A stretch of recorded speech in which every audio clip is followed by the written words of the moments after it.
कर दो बस। तो आज का टॉपिक भी बड़ा प्यारा टॉपिक है और शायद केमिस्ट्री के टॉपिक्स में अभी ठीक है बेटा, एक ऐसा चैप्टर है ये जिससे दो क्वेश्चन आ जाते हैं। हाँ, केमिकल बॉन्डिंग और आयनिक इक्विलिब्रियम, शायद दो ही चैप्टर ऐसे हैं केमिस्ट्री में जिससे दो क्वेश्चन आ जाते हैं। अदरवाइज एक क्वेश्चन तो अमूमन हर चैप्टर से आ जाता है। रिएक्शन मैकेनिज्म भी मान सकते हैं कि कभी कभी दो क्वेश्चन आ जाते हैं, लेकिन उसकी इंपॉर्टेंस का रीजन ये है कि पूरी ऑर्गेनिक उससे जुड़ी हुई है। इनका ऐसा नहीं है कि इनसे पूरी फिजिकल जुड़ी हो, ऐसा नहीं, लेकिन अकेले में इनमें इतनी दम है कि इनसे दो क्वेश्चन आ जाते हैं, है ना। हम लोग पढ़ने जा रहे हैं आज बहुत ही प्यारा 11th एनसीईआरटी का चैप्टर है, that is ionic equilibrium.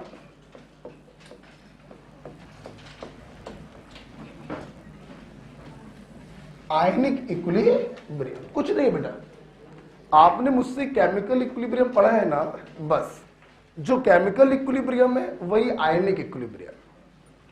Chemical equilibrium में प्रोडक्ट साइड पर भी मॉलिक्यूल होते थे, रिएक्टेंट साइड पर भी मॉलिक्यूल होते थे, उसे हमने नाम दे दिया केमिकल इक्विलिब्रियम।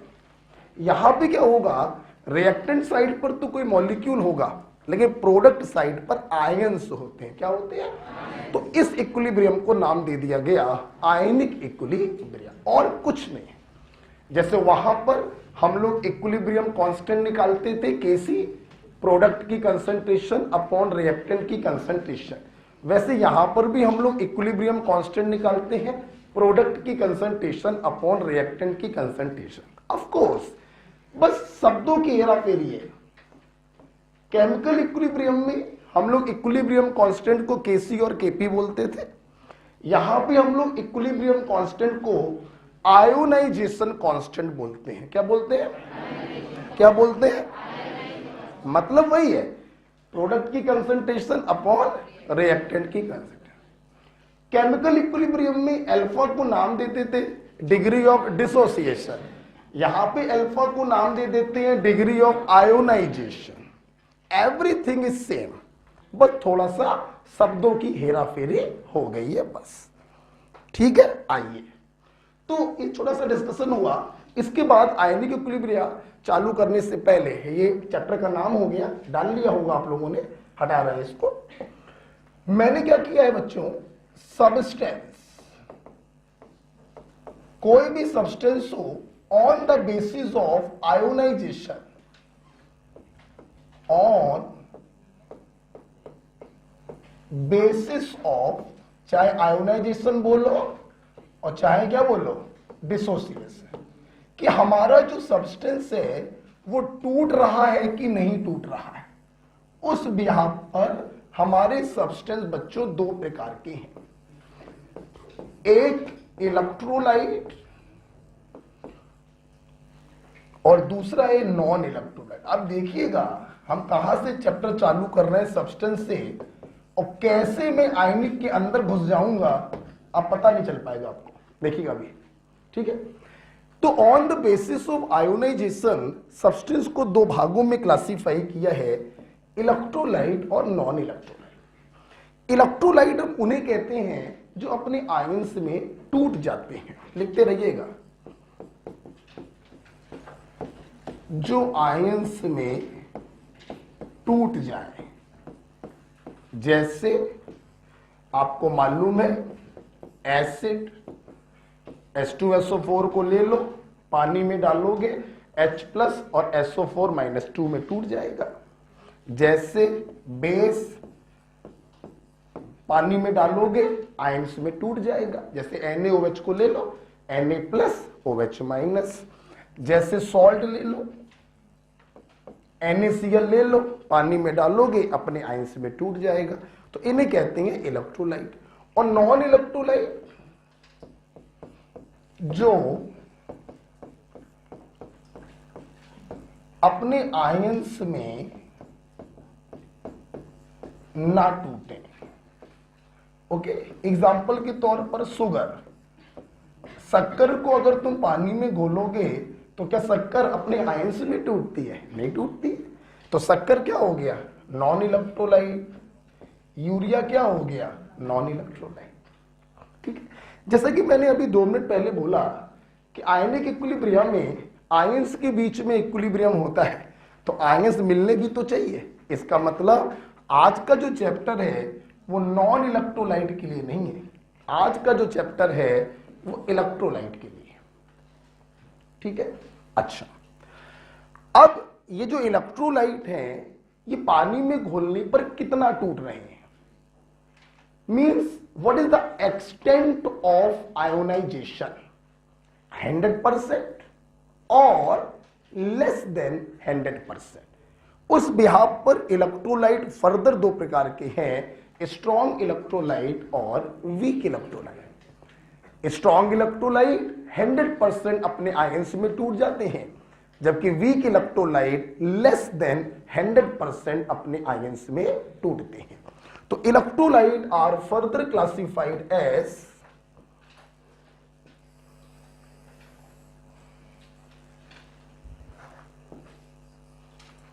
स्ट्रॉन्ग इलेक्ट्रोलाइट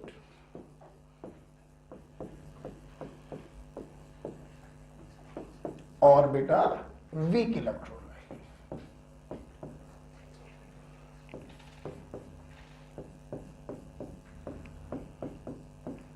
ये क्लासिफिकेशन कैसे किया है, on basis of extent of ionization. बहुत ही प्यारा चैप्टर है बेटा, देखिए बड़ा मजा आता है इसको पढ़ने में, थोड़ा बड़ा है लेकिन मजेदार बहुत है। On basis of extent of ionization electrolyte 2 प्रकार के हैं, स्ट्रॉन्ग इलेक्ट्रोलाइट और वीक इलेक्ट्रोलाइट।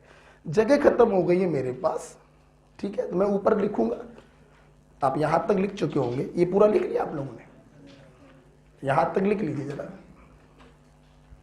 यहां तक लिख लीजिए, ठीक है, देखिए, ओके, सबने लिख लिया। अच्छा, तभी कह रहा हूं साथ में लिखिए, अभी कुछ ऐसा नया नहीं आएगा कि समझने वाला आ जाए, अभी थोड़ा सा लिखने वाला है। ठीक है, लिख लिया था, मैं इसको हटा रहा हूं। ओके, अच्छा, अब सुनो बेटा, स्ट्रॉन्ग इलेक्ट्रोलाइट हम किन्हें कहते हैं, जहां पे हेडिंग पड़ी थी उसी के नीचे लिखना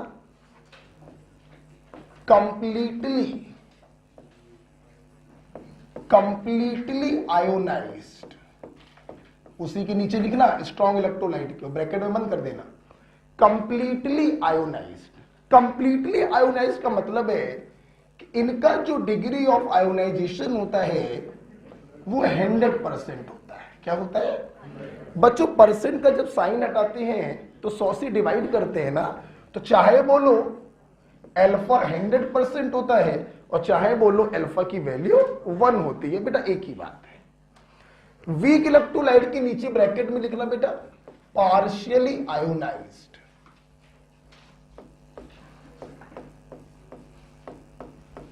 पार्शियली आयोनाइज्ड का बेटा मतलब हुआ कि इनका जो अल्फा होता है वो लेस देन 100% होता है, 40%, 20%, 5%, 2%, 80%, 99%, लेकिन 100% नहीं हो सकता है। ठीक है, मतलब अगर इसको 100 से डिवाइड करोगे तो लेस देन 1 होता है।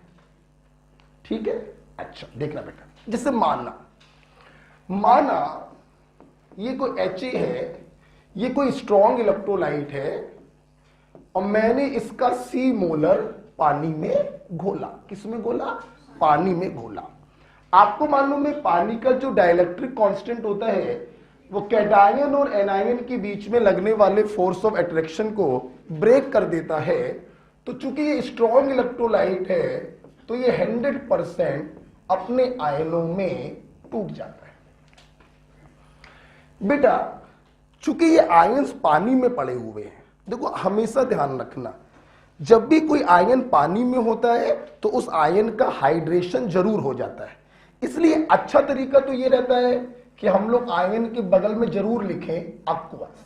लेकिन बच्चों हम आज लिख रहे हैं, आज के बाद कभी नहीं लिखेंगे। लेकिन ये अंडरस्टूड है कि अगर कोई चीज पानी में घोली गई है और वो अपने आयनों में टूट रही है तो आयनों का हाइड्रेशन तो सर्दिया होगा ही होगा।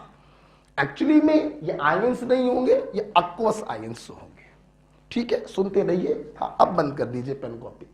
अब देखिए साहब, देखिए, चूंकि बेटा ये स्ट्रॉन्ग इलेक्ट्रोलाइट था तो स्ट्रॉन्ग इलेक्ट्रोलाइट होने के कारण जितना भी तुम डालोगे पूरा का पूरा 100% ये टूट जाएगा और इसका अस्तित्व खत्म हो जाएगा, क्योंकि ये पूरी तरीके से अपने आयंस में टूट गया है, खुद का अस्तित्व खत्म हो गया। आप इस HA के सॉल्यूशन को ऐसे जाके देखोगे ना तो तुम्हें HA कहीं दिखाई नहीं पड़ेगा, तुम्हें सिर्फ दिखाई पड़ेगा H+ आयन और A- आयन। कितना कितना, 1 मोल टूटता तो 1 मोल बनते, C मोल टूटेगा तो C मोल ये बनेगा और C मोल ये बनेगा। बोलो हाँ या ना। पहले कितने थे? 0 थे। जब ये पूरा टूट गया तो ये कितने बन गए? C मोलर बन गए और उसका अस्तित्व क्या हो गया? खत्म। बच्चों, हमने केमिकल इक्विलिब्रियम में भी सिखाया था, इक्विलिब्रियम 2 लोगों के बीच में होता है। जैसे हम लोग अपने रूम में रहते हैं दोस्त के साथ, तो हम कहते हैं मेरी मेरे दोस्त से बहुत पड़ती है, मेरी और मेरी सहेली की ट्यूनिंग यार बहुत अच्छी है। जब वो उठती है तब हम भी उठ जाते हैं सो के, जब वो पढ़ने बैठती है तो हम भी पढ़ने बैठ जाते हैं। तो ये शब्द कि मेरी बहुत पटती है, मेरी बहुत ट्यूनिंग अच्छी है, कब हो पा रहा है? जब कमरे में 2 लोग। अगर किसी कमरे में आप अकेले रह रहे हैं तो क्या इन शब्दों का प्रयोग होगा? नहीं होगा। उसी प्रकार से ट्यूनिंग, सामंजस्य या इक्विलिब्रियम तब आता है जब बर्तन में 2 लोग होते हैं। यहां बर्तन में सिर्फ आयंस पड़े हैं, इलेक्ट्रोलाइट तो खत्म हो गया है, रिएक्शन इररिवर्सिबल है, इक्विलिब्रियम की चर्चा नहीं होगी। राइट? अच्छा भाई, जरा इसमें आइए। माना, अब की बार माना कि ये जो HA है ये एक वीक इलेक्ट्रोलाइट है, कंपैरेटिव स्टडी करा रहे हैं। एक बार स्ट्रॉन्ग माना, पिक्चर क्या क्लियर हुई? ये सामने है। अब मैंने क्या माना? V। अब ये 100% नहीं टूटेगा। माना ये थोड़ा सा α% टूट गया। कितना टूट गया? अल्फा। जब ये α% अपने आयनों में टूटा तो थोड़ी देर बाद ये आयन भी आपस में कंबाइन करने लगे और वापस से एसिड को बनाने लगे। मतलब इस इलेक्ट्रोलाइट और उसके आयनों के बीच में एक सामंजस्य स्थापित हो गया, एक ट्यूनिंग बैठ गई, बोले तो आयनिक इक्विलिब्रियम स्टेबलाइज्ड हो गया। Is it clear? हमारे बच्चे केमिकल इक्विलिब्रियम से जानते हैं। जब भी कोई इक्विलिब्रियम स्टेबलाइज होता था, पोरवाल सर 2 कंडीशन की बात करते थे, एक T = 0 और एक T = इक्विलिब्रियम। देखिए, चूंकि आयनिक इक्विलिब्रियम स्टेबलाइज हो गया है तो यहां पर भी 2 कंडीशन की बात करी जाएगी, एक T = इक्विलिब्रियम पर और एक T = 0 पर। T = 0 पर इलेक्ट्रोलाइट को पूरा माना जाएगा और आयन को क्या माना जाएगा? 0। इक्विलिब्रियम की कंडीशन हम कैसे बनाते थे? हम लोग इनिशियल कंसंट्रेशन में से कुछ माइनस करते थे। Do you remember? मैं हमेशा X को माइनस करता था, अगर आपको याद हो, जिन बच्चों ने केमिकल इक्विलिब्रियम पढ़ा है। मैंने वहां लिखवाया था X क्या है? रिएक्टेंट के वो मोल जो प्रोडक्ट में टूटे। सुनते रहिएगा बेटा। क्या आपको याद है मैंने केमिकल इक्विलिब्रियम में आपसे कहा था, अगर क्वेश्चन में अल्फा की वैल्यू दी जाए तो X कैसे निकालते हैं? इनिशियल अमाउंट में अल्फा से मल्टीप्लाई कर देते हैं, अगर आपको याद हो। बेटा केमिकल इक्विलिब्रियम में अल्फा दिया भी जाता है, नहीं भी दिया जाता है, तो हम लोग वहां पे X से क्वेश्चन सॉल्व करते हैं। आयनिक इक्विलिब्रियम के चैप्टर में अल्फा हमेशा दिया जाता है, इसलिए बच्चों यहां पर X की वैल्यू हमेशा होती है Cα। याद आया कुछ? जब अल्फा दिया जाता है तो X बराबर होता है इनिशियल अमाउंट में अल्फा से मल्टीप्लाई कर दो। ठीक है, तो इक्विलिब्रियम पर इसकी कंसंट्रेशन कितनी हो गई? C - Cα। बोलो, अगर कुछ बच्चों को भूल गए हैं तो मैं दोबारा याद करवा दूं। अल्फा बराबर होता है रिएक्टेंट के टूटे मोल बटे रिएक्टेंट के इनिशियल मोल। शायद अब याद आ जाए। और टूटे मोल ही क्या कहलाते हैं? एक्स। तो सोचो बेटा, अगर अल्फा दिया जाए तो एक्स बराबर क्या मिलेगा? Initial mole multiplied by alpha. Initial कितना है? सी। तो C multiplied by alpha is x. अब तो याद आ गया होगा केमिकल इक्विलिब्रियम। अच्छा देखिए, सब सामने देखिए। अब ये आयन कितना बनेंगे? बहुत ही आसान है पता करना। बोलिए नहीं, अब सुनिए। एक मोल खत्म होगा तो एक एक मोल बनेंगे। सी अल्फा खत्म होगा तो ये भी बनेगा सी अल्फा, ये भी बनेगा सी अल्फा मोलर। बोलिए हाँ या ना? बोलिए हाँ या ना? इक्विलिब्रियम पर रिएक्टेंट और प्रोडक्ट की कंसंट्रेशन पता चल गई है। हमें इक्विलिब्रियम कांस्टेंट निकालना है, जिसको इस चैप्टर में नाम दिया जाता है आयोनाइजेशन कांस्टेंट। निकालने का तरीका बच्चों वही होगा, प्रोडक्ट की कंसंट्रेशन अपॉन रिएक्टेंट की कंसंट्रेशन। बोलो हाँ या ना? आइए बच्चों, H प्लस की कंसंट्रेशन सी अल्फा है, A माइनस की कंसंट्रेशन सी अल्फा है, He की कंसंट्रेशन है सी माइनस सी अल्फा। सी को कॉमन ले लिया, 1 माइनस अल्फा। बोलो हाँ या ना? जगह समाप्त हो गई है। ठीक है, ये कंटिन्यू चलेगा, लेकिन अभी नहीं, पेन बंद, अभी कुछ नहीं होगा। हम यहां जरूर लिख रहे हैं, आपका कंटिन्यू चलेगा। तो K बराबर आ गया ये बच्चों, C से C कैंसल हो गया। तो आप लोग देख सकते हैं आपका KI बराबर आ गया C alpha square upon 1 minus alpha. क्या आप लोग सहमत हैं? अच्छा, सुनते रहिए बेटा, सुनते बेटा। केमिकल इक्विलिब्रियम में अल्फा की वैल्यू बहुत बड़ी होती है, 40%, 70%, 30%, 25%, 80%। इसलिए बच्चों केमिकल इक्विलिब्रियम में हम अल्फा की वैल्यू को कभी भी नेग्लेक्ट नहीं कर सकते, उसकी वैल्यू बहुत बड़ी होती है। लेकिन आयनिक इक्विलिब्रियम के इस चैप्टर में बच्चों अल्फा की वैल्यू हमेशा मींस 99.9% हमेशा बहुत छोटी होती है। 2%, 1%, 3%, 10 की पावर -2% बहुत छोटी होती है। इसलिए आयनिक इक्विलिब्रियम के इस चैप्टर में जब जब 1 के साथ अल्फा आएगा, आप अल्फा को हमेशा इग्नोर मारेंगे and this value become equal to C alpha. बोलो हाँ या ना? ऑफ कोर्स, ठीक है, बोलो नहीं, समझ गए कि तुम बड़े ध्यान से देख रहे हो। ठीक है, ओके। तो K बराबर क्या आ गया? C alpha square. अल्फा को 1 के रेस्पेक्ट में क्या कर दिया? इग्नोर। सुनते रहना, बच्चे ने बात पकड़ ली। सर आपने कहा कि 99% अल्फा की वैल्यू छोटी होती है, सर वो 1% क्या है? 99 में इंटरेस्ट नहीं है तुमको 1% में इंटरेस्ट है। सर वो 1% का कौन सा केस है जब अल्फा की वैल्यू को हम इग्नोर नहीं करेंगे? सुन लो, अगर तुम्हें ऑप्शन में दी गई वैल्यू ऐसी दिखाई पड़ जाए जो बहुत क्लोज हो, क्लोज नहीं, बहुत क्लोज हो, तो समझ जाना एग्जामिनर ने अल्फा को इग्नोर नहीं किया है। बस यही है वो 1%। क्लियर? कब अल्फा को इग्नोर नहीं करेंगे? जब ऑप्शन में दी गई वैल्यूज बहुत क्लोज है।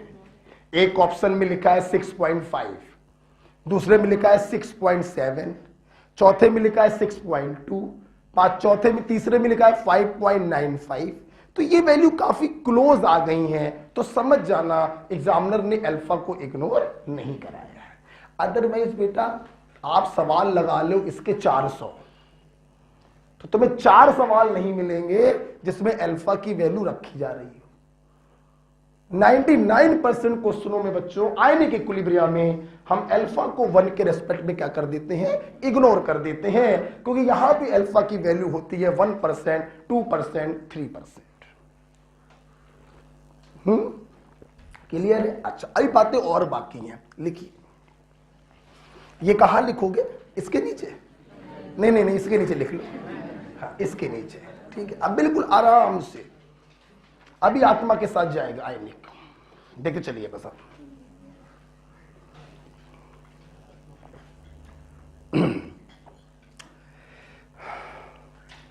Strong electrolyte, completely ionised, electrolyte का अस्तित्व खत्म हो जाएगा क्योंकि ये 100% अपने आयनों में टूट गया, कोई आयनिक इक्विलिब्रियम स्टेबलाइज नहीं होगा। वीक इलेक्ट्रोलाइट है, पार्शली आयोनाइज्ड होगा, इलेक्ट्रोलाइट और आयनों के बीच में इक्विलिब्रियम स्टेबलाइज होगा, जिसे हम कहेंगे आयनिक इक्विलिब्रियम। ओके बेटा, आपस में मत बोलो। यहां पे हमने देखा आयोनाइजेशन कांस्टेंट निकालने का तरीका वही घिसा पिटा पुराना वाला, प्रोडक्ट की कंसंट्रेशन अपॉन रिएक्टेंट की कंसंट्रेशन। के आई बराबर आ गया C alpha square upon 1 minus alpha, और अपन लोगों ने क्या किया, अल्फा को 1 के रेस्पेक्ट में छोड़ दिया। क्यों छोड़ दिया? क्योंकि इस चैप्टर में alpha is very very less. तो हमारा के आई बराबर क्या आ गया, सी अल्फा स्क्वायर। ठीक है, चलो।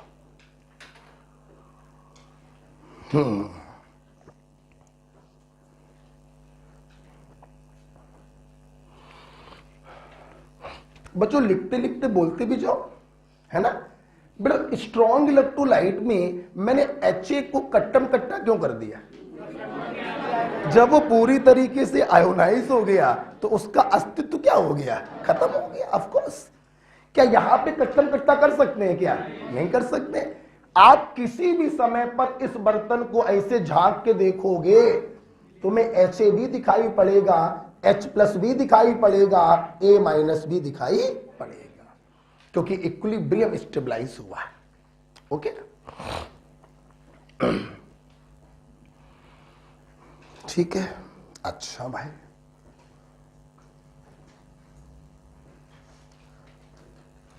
ठीक है बेटा, क्या मैं आगे बढ़ूं? शिखा जी बताइए, पक्का? तुम कह रही हो ना पढ़ाने का मन नहीं था, तुम तो इंसिस्ट कर रही हो तो मैं पढ़ा दे रहा हूं। थैंक यू बोलो, तो नहीं बोल रहे। आइए जरा देखते हैं, आगे बढ़े। देखो बेटा, एक बात बताओ, तुम लोग जानते हो तो ये वीक इलेक्ट्रोलाइट था, तो भाई के बराबर आ गया C alpha square. Actual formula होता है C alpha square upon 1 minus alpha. हमने अल्फा को इग्नोर कर दिया तो सी अल्फा स्क्वायर आ गया। अच्छा सुनना बेटा, अगर बच्चों मैं यहां पे बात करूं कि इक्विलिब्रियम पर आयन की कंसंट्रेशन क्या होगी, ध्यान से देखिए। इस समय आपको दोनों आयन की कंसंट्रेशन सेम दिखाई पड़ रही है। जानती हो क्यों? क्योंकि इनके बैलेंसिंग कोएफिशिएंट क्या है, सेम। अच्छा, बैलेंसिंग कोएफिशिएंट सेम क्यों है? क्योंकि ये टूटकर एक कैटायन दे रहा है, एक एनायन दे रहा है। ऐसे इलेक्ट्रोलाइट जो टूटकर एक कैटायन और एक एनायन देते हैं, उन्हें हम कहते हैं 1s2 टाइप ऑफ इलेक्ट्रोलाइट। ठीक है, चूंकि बेटा ये 1s2 टाइप का है, इसीलिए आयनों की कंसंट्रेशन इक्विलिब्रियम पर बराबर है। अब हमारा क्वेश्चन ये था कि आयनों की कंसंट्रेशन निकालकर दिखाइए। आओ, तो आयनों की कंसंट्रेशन बराबर आ गई सी अल्फा। क्या आ गई? C alpha. अब सुनो बेटा, अल्फा की जगह पर मैं क्या लिख सकता हूं, के आई अपॉन सी का अंडर रूट। बोलो हाँ या ना? हम यहां समझा दे रहे हैं, यहां पे सीधे रिजल्ट लिखेंगे, जगह नहीं ना मेरे पास। अल्फा की जगह आपने लिख दिया के आई अपॉन सी का अंडर रूट। सब लोग देखना, क्या मैं अल्फा की जगह पर ये लिख सकता हूं? अच्छा, सी को अगर अंदर ले जाओगे तो सी का स्क्वायर हो जाएगा। बोलो, एक सी से एक सी कैंसल, तो आयनों की कंसंट्रेशन बराबर अंडर रूट के आई इंटू सी भी तो बोल सकते हैं। बोलो हाँ या ना? यस। तो चाहे आप बोलो आयन बराबर सी अल्फा और चाहे आप बोलो आयन बराबर अंडर रूट के आई इंटू सी।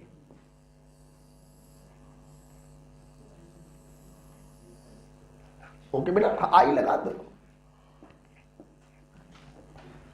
ओके बेटा, मैं अपने बच्चों से कहता हूं कि बेटा ये दोनों फार्मूले आपको याद होने चाहिए।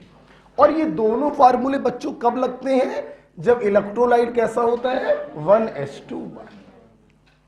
तो अगर 1s2 1 टाइप का इलेक्ट्रोलाइट है तो Ki बराबर सी अल्फा स्क्वायर और आयनों की कंसंट्रेशन बराबर सी अल्फा बराबर अंडर रूट के इंटू सी। क्लियर है बेटा? अच्छा भाई सुनना, एक बात मैं आपको और बताना चाहता हूं। यहां पर हम लोग Ki को कहते हैं आयोनाइजेशन कांस्टेंट। और सुनना बेटा, मैंने ये जो 1s2 1 टाइप का इलेक्ट्रोलाइट लिया है ये अननोन लिया है, इसलिए मैं बार बार Ki लिख रहा हूं।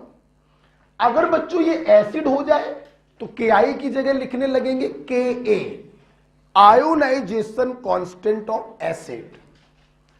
अगर ये बेस हो जाए तो Ki की जगह लिखने लगूंगा Kb, ionization constant of base. कोई दिक्कत? तो यहां पे बच्चों लिखो, मेरे पास जगह नहीं, लिखो Ki बराबर Ka या Kb, Ki बराबर Ka या Kb, ब्रैकेट में लिखो आयोनाइजेशन कांस्टेंट ऑफ एसिड और बेस। लैंग्वेज बहुत अच्छी होनी चाहिए बच्चों, जो बोलता अच्छा है वही समझता भी अच्छा है। ठीक है? तो Ka/Kb के ब्रैकेट में क्या लिख दिया? आयोनाइजेशन कांस्टेंट ऑफ एसिड और बेस। ठीक है? अच्छा भाई सुनो बेटा, थोड़ा सा सुन लो। चलो सब लोग उत्तर दे दो, फिर हम लोग आगे बढ़ेंगे बेटा। बेटा इलेक्ट्रोलाइट आपने किसको कहा? जो अपने आयंस में टूट गए। अच्छा, अगर ये 100% टूटे तो? पार्शली टूटे तो? इक्विलिब्रियम किसमें स्टेबलाइज हुआ? हमारे आयनिक इक्विलिब्रिया के लिए कौन इंपॉर्टेंट है? Weak electrolyte. अच्छा बेटा 1s2 1 टाइप के इलेक्ट्रोलाइट किसे कहते हैं? जो टूटकर एक कैटायन और एक है। अगर इलेक्ट्रोलाइट 1s2 1 है तो K बराबर क्या होता है? C alpha square. आयन की कंसंट्रेशन कितनी होती है? और क्या लिख सकते हो? अंडर रूट के इंटू सी, अंडर रूट के इंटू सी। बोलो हाँ या ना? बेटा जानते हो आप आयनिक इक्विलिब्रिया पर 10 सवाल लगाइए, आपको 9 सवाल मिलेंगे 1s2 1 के। जब मुझे मालूम है कि एग्जाम में 1s2 1 पे क्वेश्चन आना है तो इतना सब एग्जाम में करके काहे समय बर्बाद करें? हमने जैसे ही देखा ओहो 1s2 1 K बराबर सी अल्फा स्क्वायर, आयन की कंसंट्रेशन बराबर सी अल्फा या अंडर रूट के इंटू सी। क्लियर? अच्छा गुरुजी मान लो 1s2 1 ना हो, 1s2 हो, 1s2 हो, 2s2 हो, तो क्या सवाल छोड़ आएंगे? नहीं छोड़ेंगे नहीं। ये क्या तुमको देखने के लिए पढ़ाया है? अबे 1s2 होगा, उसको आयनों में तोड़ो, C0 0, C minus C alpha, जितना ये बने उतना यहां लिख देना, कंसंट्रेशन रखना, 1 के रेस्पेक्ट में अल्फा को छोड़ देना, डरने से तुम्हारा आंसर आ जाए। 1s2 1 का है, आंसर आ गया मान लो तुम्हारा 10 सेकंड में, और 1s2 या 1s2 होगा, आंसर आएगा 40 सेकंड में। बस सवाल छोड़ना थोड़ी ना है। 1s2 1 में आप इससे बच गए, 1s2 या 1s2 होगा, थोड़ा सा आपको करना पड़ेगा जल्दी जल्दी से। Am I right? बेटा क्लियर हो गया? अच्छा ये पॉइंट क्लियर हो गया। ठीक है भाई। अब बच्चों के मन में एक दूसरा क्वेश्चन आ गया कि सर हम लोग ये तो समझ गए हैं कि स्ट्रॉन्ग इलेक्ट्रोलाइट होगा तो पूरा टूट जाएगा, इक्विलिब्रियम स्टेबलाइज नहीं होगा। वीक इलेक्ट्रोलाइट होगा तो इक्विलिब्रियम स्टेबलाइज होगा, T बराबर 0, T बराबर इक्विलिब्रियम, हम KI को निकाल लेंगे। ठीक सर, सब समझ गए हम लोग। लेकिन ये बताइए हम ये कैसे जानेंगे कि ये स्ट्रॉन्ग है या वीक है, ये कैसे जानेंगे? हाँ आओ आपको सिखाएं। ये हटा दे, क्लियर हो गया सबको? इसको मैं हटा देता हूं, इसका कोई यूज नहीं है। ठीक है, अब देखिए हम क्या कर रहे हैं बच्चों, आपको स्ट्रॉन्ग इलेक्ट्रोलाइट दिखा दे रहे हैं, आप इनको याद कर लो, इनके अलावा जो आ जाए वीक हो जाएगा। जैसे मेरे ख्याल से स्ट्रॉन्ग एसिड तो मैंने आपको बताए हैं, कितने होते हैं? 7। क्या बात, बताएंगे कौन कौन से? पहला बोलो, सुपर एसिड, ना फॉर्मूला FSO3H SbF5। बच्चों लिखते रहना, इसे हम लोग सुपर एसिड या मैजिक एसिड के नाम से जानते हैं। इसे हम लोग सुपर एसिड या मैजिक एसिड के नाम से जानते हैं। और बेटा HClO4, H2SO4, HNO3, बोलो बोलो, HCl, HBr और HI। ये बेटा आपके 7 स्ट्रॉन्ग एसिड होते हैं। इनके अलावा कोई दिख जाए आप उसको वीक मानेंगे, डायनेमिक इक्विलिब्रियम बनाएंगे, T बराबर 0, T बराबर इक्विलिब्रियम पर इक्वेशन बनाएंगे और KI की वैल्यू को निकालेंगे। जैसे बताना HCN वीक या स्ट्रॉन्ग? वीक। ये 7 स्ट्रॉन्ग है, इनके अलावा सब weak. Acetic acid weak, oxalic acid weak, H3PO4 weak, H2S weak, इनके अलावा कोई भी एसिड होगा तो वीक माना जाएगा। ठीक है, अच्छा अब बात करेंगे स्ट्रॉन्ग बेस।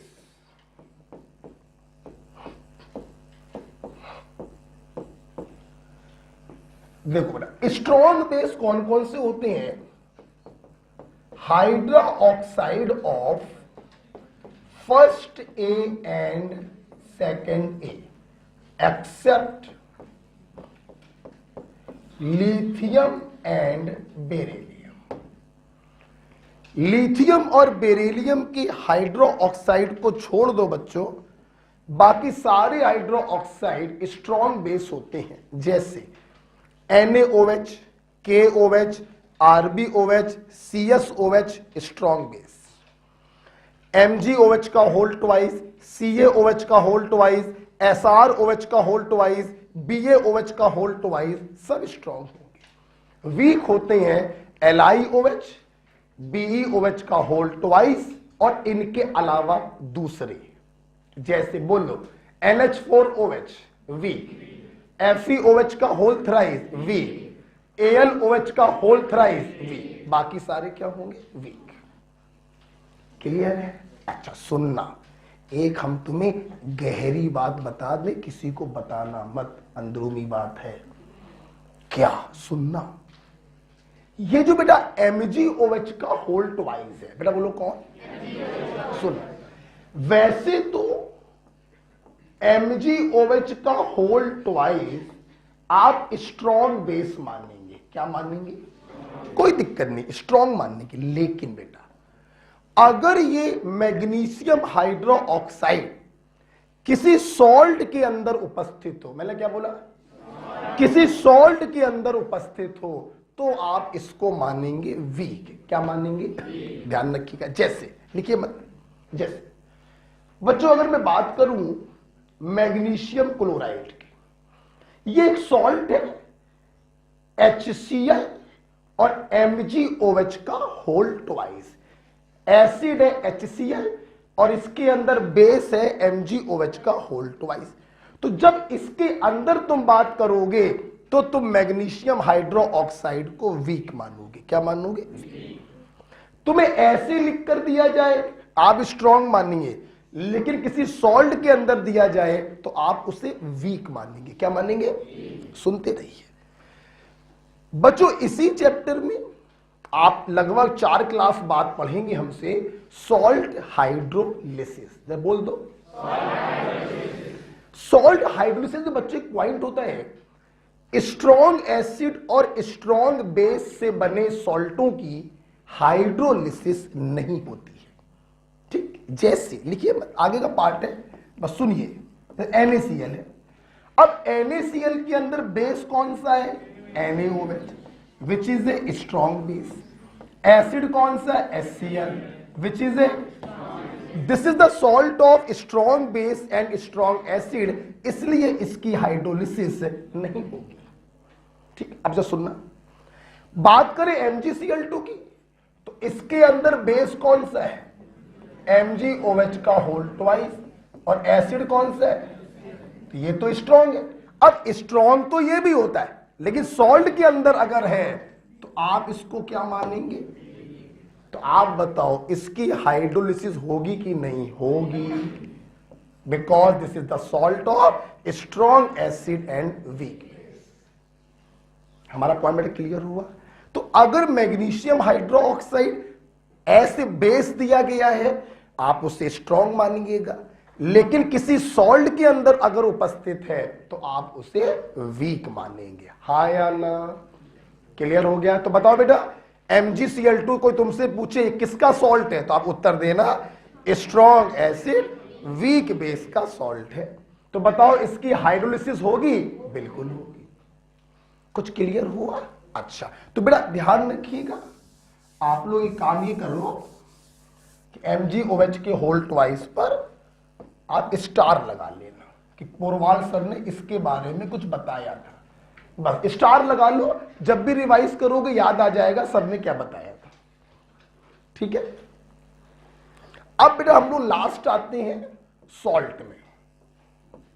देखो जरा, एसिड हो गया, बेस हो गया, MgOH के होल ट्वाइस का फंडा समझ में आ गया। ऐसे बेस दिया गया तो स्ट्रॉन्ग मानेंगे, और सॉल्ट के अंदर दिया गया तो वीक मानेंगे। ठीक है, अच्छा अब आइए बच्चों सॉल्ट में। देखो सॉल्ट में मैं आपको सिर्फ 2 बातें बताऊंगा, ज्यादा अंदर नहीं घुसेंगे। बात नंबर 1, सॉल्ट आपका स्ट्रॉन्ग है या वीक है ये क्वेश्चन की लैंग्वेज से हम डिसाइड करते हैं। जैसे 0.1 मोलर एक सॉल्ट है AB, जिसको मैंने पानी में घोला है और ये अपने आयनों में टूट गया। एग्जामिनर ने कहीं पर भी अल्फा को मेंशन नहीं किया, तो हम इस सॉल्ट को स्ट्रॉन्ग इलेक्ट्रोलाइट मानेंगे और 100% आयनों में तोड़ देंगे। लेकिन यही अगर लिखा होता एक सॉल्ट है 0.1 molar AB which get 80% dissociated, तो एग्जामिनर ने अल्फा की वैल्यू 80% दे दी है, लेस देन 100% दी है, आप इस सॉल्ट को वीक इलेक्ट्रोलाइट मानेंगे, रिवर्सिबल का साइन लगाकर इक्वेशन बनाएंगे। बोलो हाँ या ना? तो पहला पॉइंट हो गया क्वेश्चन को देखकर।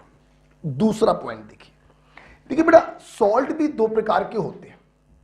एक होते हैं बच्चों हाईली सॉल्युबल सॉल्ट, जैसे फर्स्ट ए और सेकंड ए के जो हैलाइड होते हैं ये वाटर में सॉल्युबल होते हैं, नमक को पानी में डालो दन से घुल जाता है।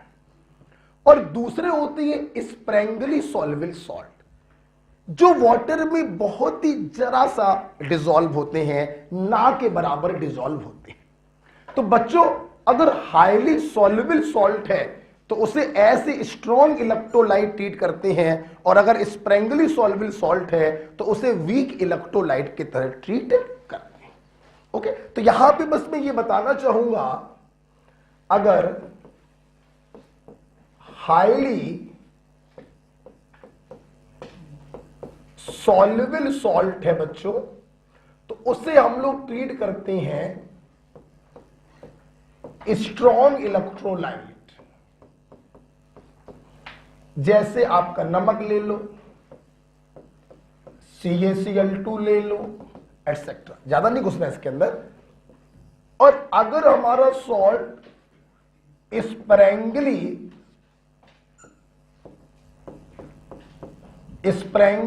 सॉल्वेबल सॉल्ट है, तो इसको बच्चों आप ट्रीट करोगे ऐसे वीक इलेक्ट्रोलाइट, जैसे सिल्वर के हैलाइड वाटर में बहुत कम सॉल्युबल होते हैं, जैसे लेड के हैलाइड वाटर में स्प्रैंगली सॉल्युबल होते हैं, जैसे सेकंड ग्रुप के फ्लोराइड वाटर में लेस सॉल्युबल होते हैं। तो इनको बेटा मानते हैं हम लोग वीक इलेक्ट्रोलाइट, अदरवाइज मानते हैं स्ट्रॉन्ग इलेक्ट्रोलाइट। ठीक है, चल तो बस आप लोग इतने ही दिमाग में रखना बेटा, highly soluble salt treated as strong electrolyte and sparingly soluble salt treated as weak electrolyte. ठीक है, देखिए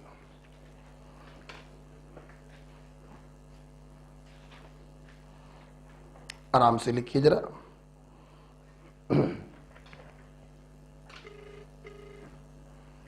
सॉल्ट में मैंने आपको दो बातें बताई हैं, लिख लीजिए फिर जल्दी से बोलते हैं। मैं एसी ऑन करूं, गर्मी लग रही है।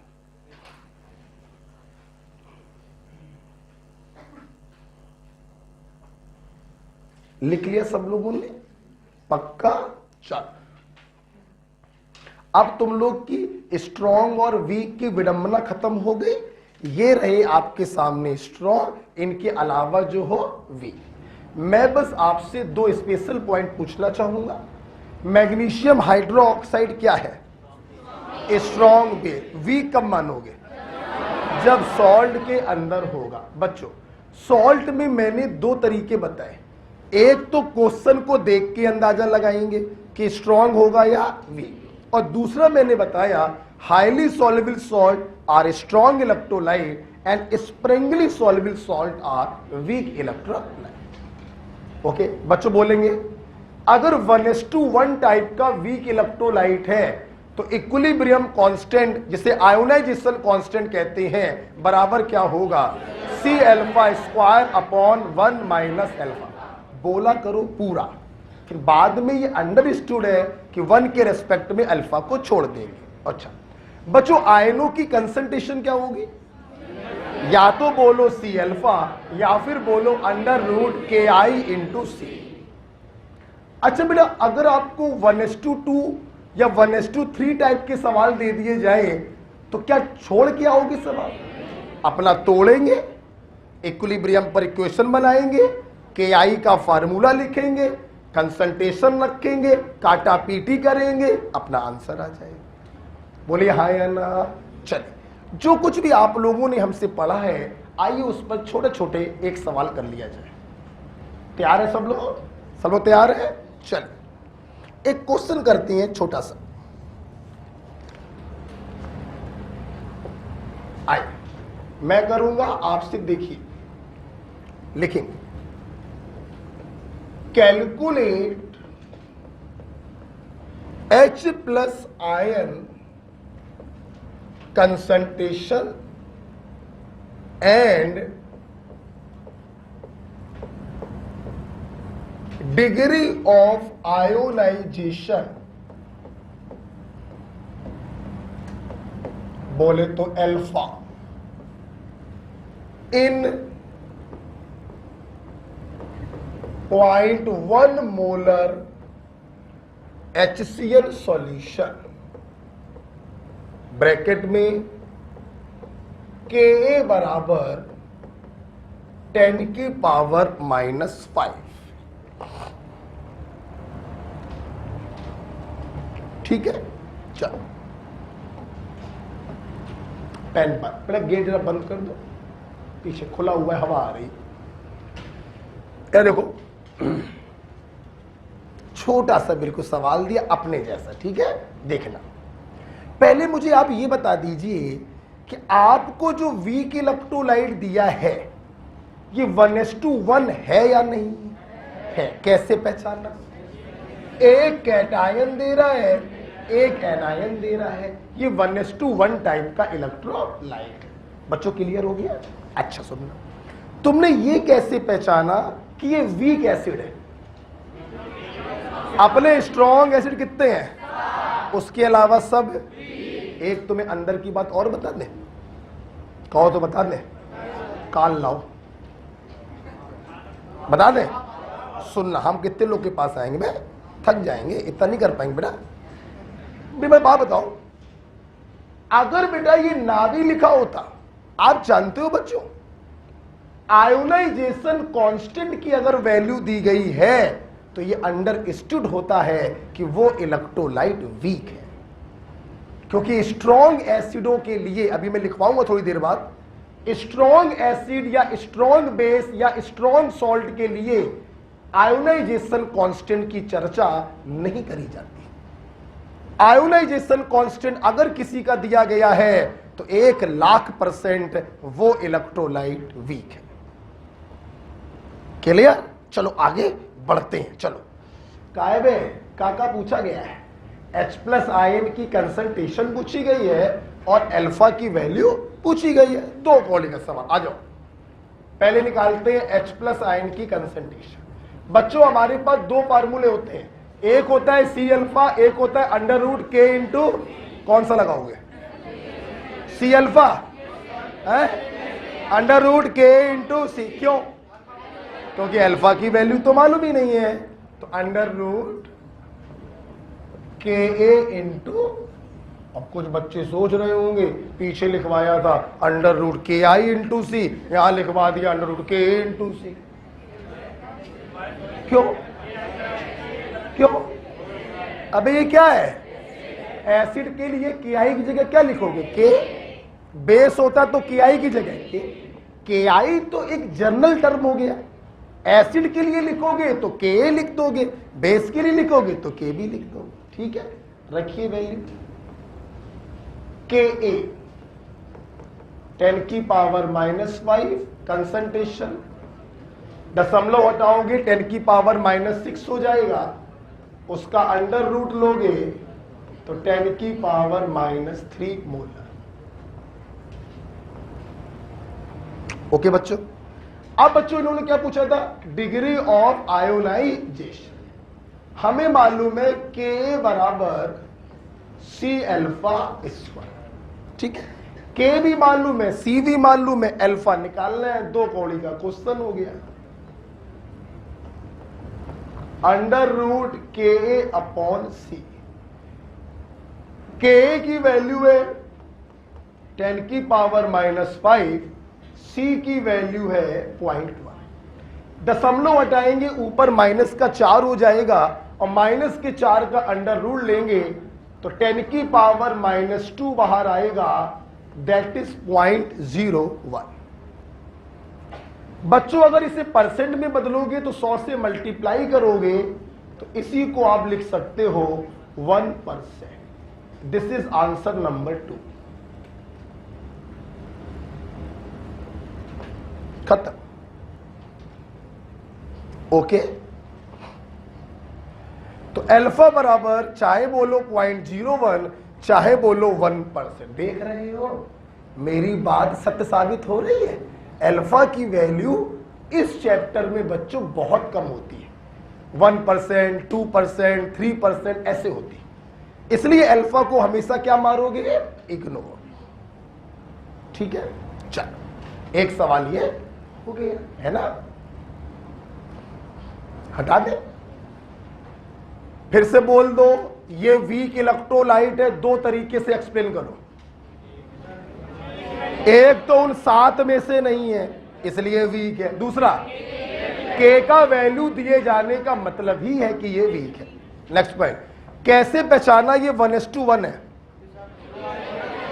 एक कैटायन और एक एनायन दे रहा, और 1:1 के लिए हम लोग कुछ करते थोड़ी है, सीधे फार्मूला लगा देते हैं, K बराबर C∝² और आयनों की कंसंट्रेशन बराबर आइदर C∝ और √K इंटू C। बोलिए हाँ या ना? पक्की बात है। आइए हटाते इसको।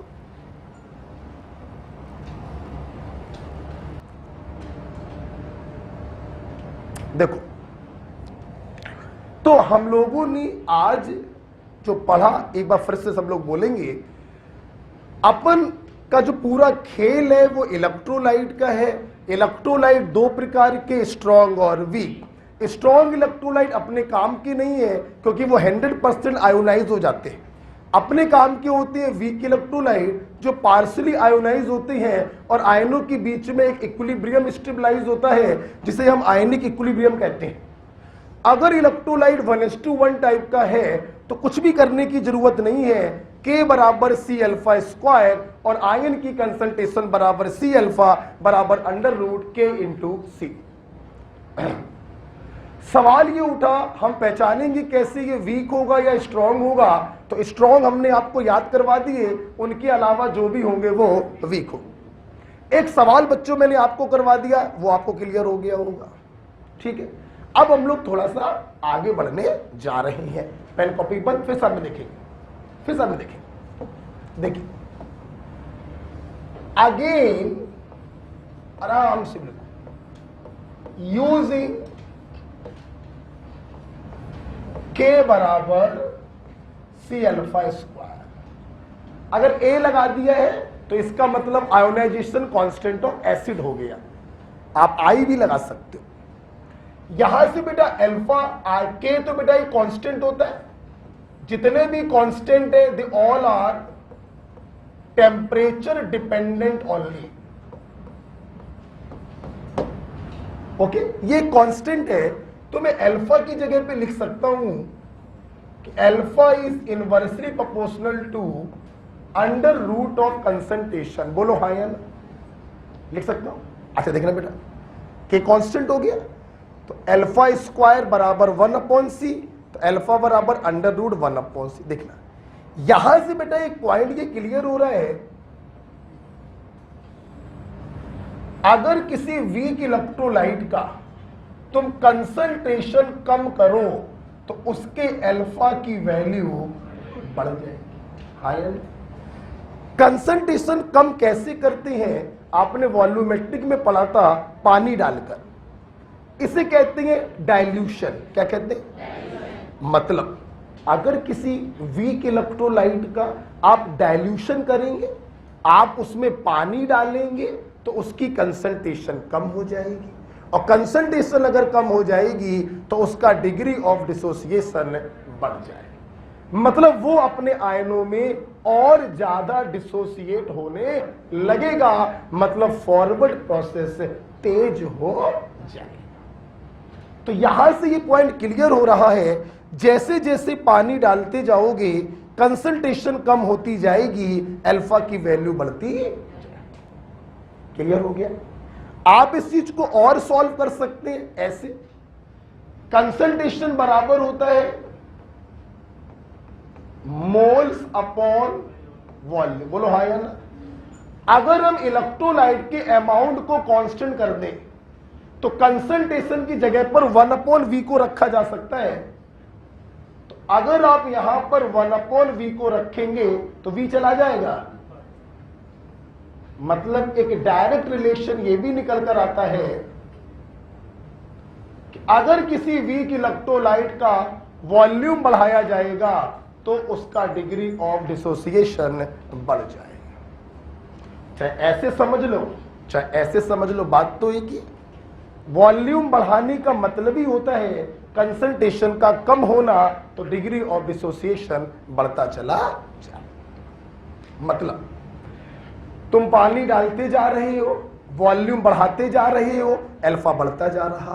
पानी डालते जा रहे हो, वॉल्यूम बढ़ाते जा रहे हो, अल्फा बढ़ता जा रहा। वॉल्यूम बढ़ाते जा रहे, अल्फा बढ़ता जा रहा। वॉल्यूम बढ़ाते जा रहे, अल्फा। तो तुमने वॉल्यूम बढ़ाते बढ़ाते बढ़ाते बढ़ाते उसकी चरम सीमा तक पहुंचा दिया, इनफाइनाइट। तो अल्फा भी बढ़ते बढ़ते बढ़ते बढ़ते अपनी चरम सीमा पर पहुंचेगा, और अल्फा की चरम सीमा है 100%। यस बच्चों, जब किसी वीक इलेक्ट्रोलाइट का वॉल्यूम बढ़ाया जाता है तो उसका अल्फा बढ़ने लगता है, और इनफाइनाइट डाइल्यूशन पर अल्फा बढ़ते बढ़ते अपनी चरम सीमा पर पहुंच जाता है, दैट इज 100%।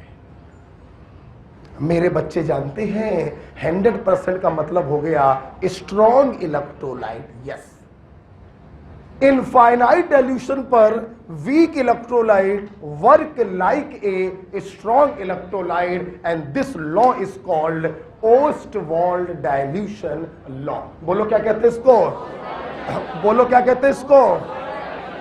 क्या मेरा पॉइंट क्लियर हो रहा है? वॉल्यूम बढ़ाओगे अल्फा बढ़ेगा, वॉल्यूम बढ़ाओगे अल्फा बढ़ेगा, वॉल्यूम बढ़ाते बढ़ाते इनफाइनाइट पर ले गए तो अल्फा बढ़ते बढ़ते 100% हो गया। हम सब लिखवाएंगे, फील करो। मैंने बच्चों कई बार आपको बताया है ये हिंदी नहीं है। जहां पर इनफाइनाइट का मतलब होता है अनंत, बहुत दूर, नो, ये साइंस है।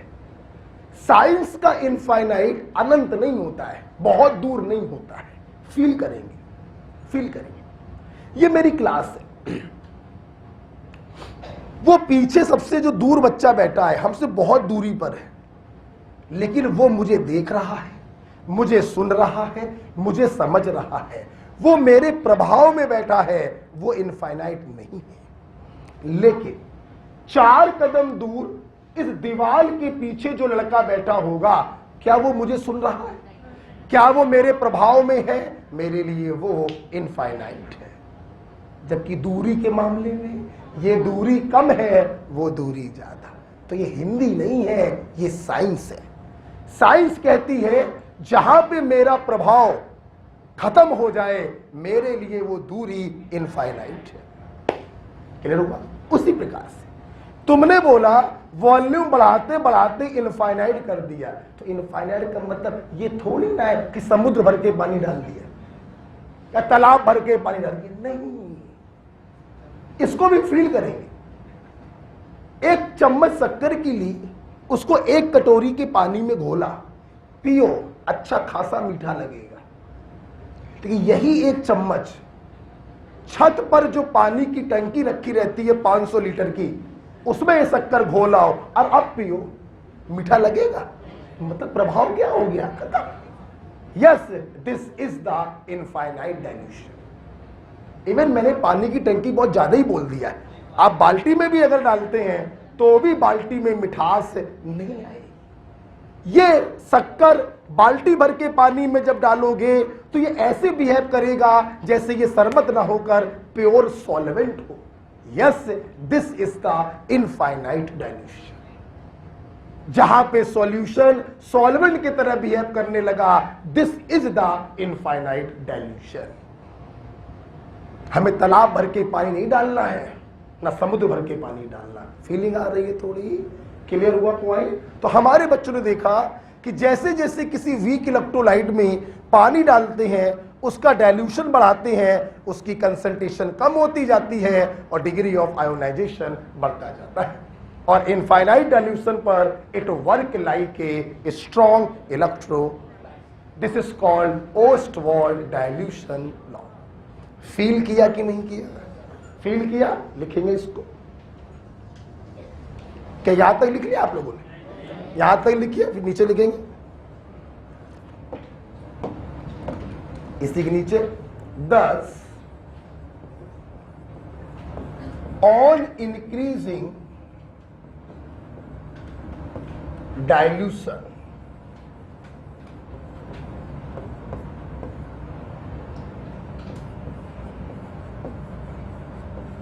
degree of ionization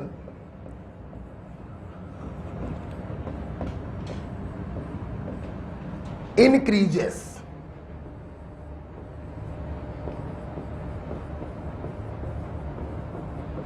and at infinite dilution it becomes 100%. implies weak electrolyte work as a strong electrolyte.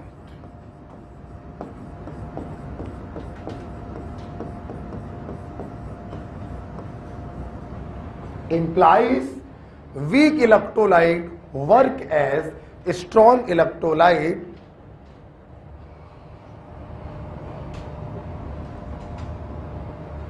और जहां पे ये सेंटेंस खत्म होगा उस सेंटेंस के आगे आप लिखेंगे, क्या लिखोगे? Ostwald dilution law.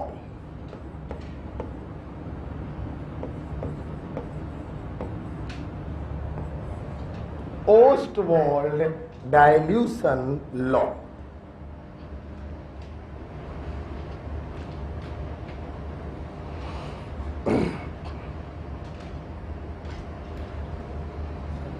ठीक है बेटा, इसी को बच्चों कहते हैं ओस्टवाल्ड डाइल्यूशन लॉ। ये कुछ भी बेटा याद नहीं करना है, ये बात ध्यान रखिएगा। याद मैंने अभी तक सिर्फ एक पॉइंट करवाया है कि 1:1 के लिए K बराबर C अल्फा स्क्वायर और आयन की कंसंट्रेशन बराबर C अल्फा या √K × C। ओके बेटा, नेक्स्ट पॉइंट। बच्चों पूरा फार्मूला क्या होता है? C alpha square upon 1 minus, तुम लोगों ने 1 के रेस्पेक्ट में अल्फा को इग्नोर कर दिया है। ठीक है, इतना पॉइंट क्लियर हो गया। अच्छा, जब मैं ओस्टवाल्ड डाइल्यूशन लॉ को इस प्रकार से पढ़ा देता हूं तो यहीं पर मैं एक अगला पॉइंट लिखवाना चाहूंगा, इसको हटाऊंगा। आप लोगों ने एक चीज फील किया, कोई हेडिंग नहीं पड़ी, चालू हुआ था खेल सब्सटेंस से। देख रहे हो, इलेक्ट्रोलाइट नॉन इलेक्ट्रोलाइट, इलेक्ट्रोलाइट में स्ट्रॉन्ग और वीक को हम पकड़ते चले जा रहे हैं, पकड़ते चले जा रहे हैं, और कैसे हम ओस्टवाल्ड डाइल्यूशन तक पहुंच गए। कोई हेडिंग सेडिंग बीच में नहीं आई। क्लियर? सुनना, ओस्टवाल्ड डाइल्यूशन लॉ जब बच्चों को सिखा देते हैं तो इसके नीचे बच्चे एक पॉइंट लिखेंगे कि this law is valid only for weak electrolyte.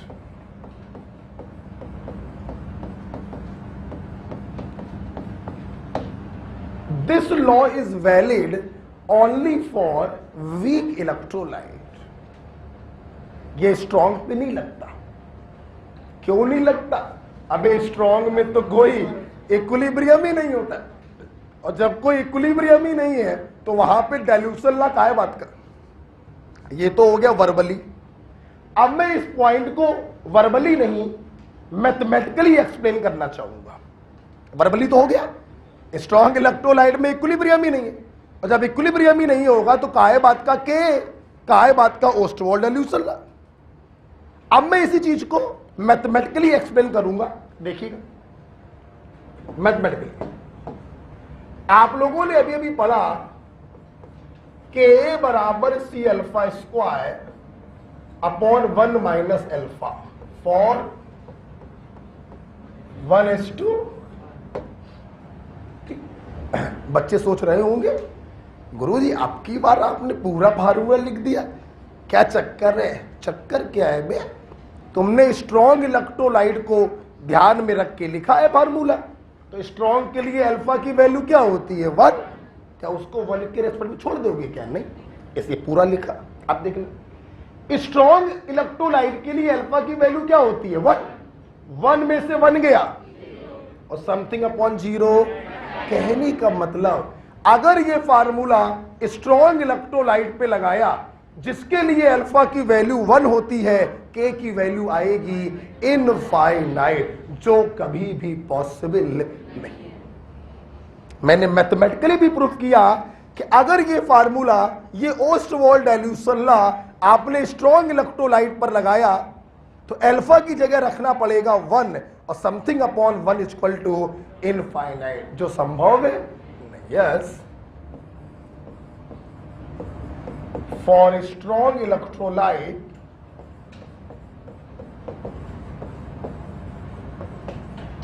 alpha is equal to 1, hence k become, बोलो बच्चों, infinite, which is not possible.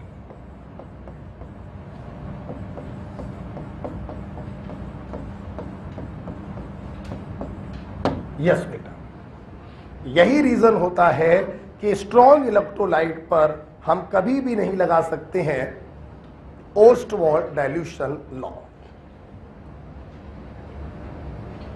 ठीक है,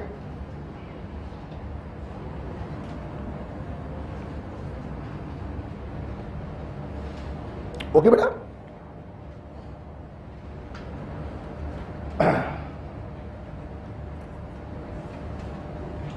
क्लियर हो गया पॉइंट सबको? चल आगे बढ़े बच्चों।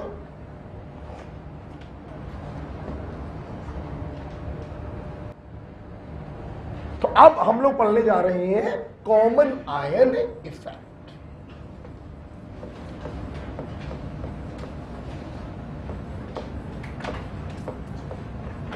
देखिए, कुछ लोग इसको लास्ट में पढ़ाते हैं, लेकिन इसको बच्चों पहले पढ़ना चाहिए।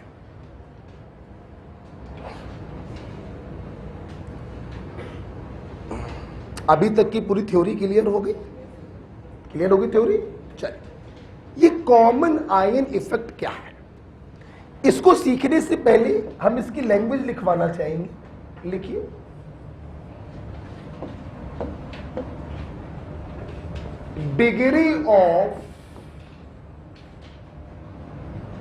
degree of ionization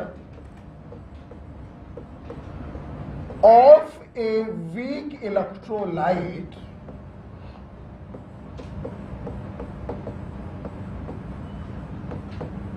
degree of ionization of a weak electrolyte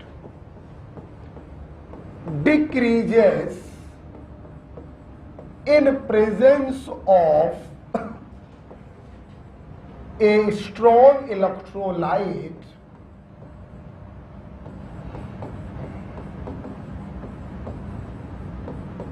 having a common ion.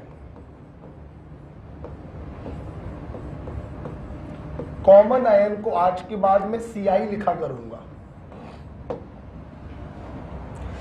Degree of ionization of a weak electrolyte decreases in presence of a strong electrolyte having a common ion.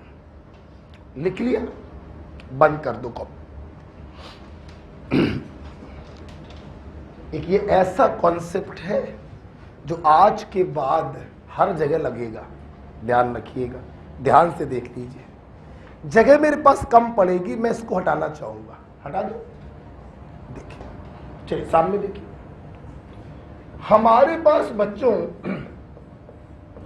एक ये weak electrolyte था, concentration C बोला, 1:1 है या 1:2 है?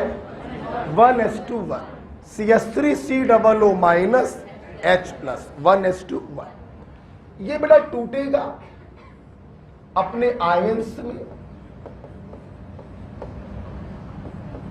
सिर्फ देखते चलिए, पेन कॉपी बंद रखिए, बहुत प्यारा कॉन्सेप्ट पढ़ रहे हैं।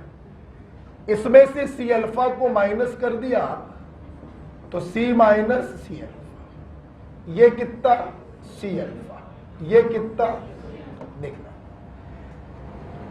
कुछ समय पश्चात इन दोनों के बीच में एक डायनेमिक इक्विलिब्रियम स्टेबलाइज हो गया।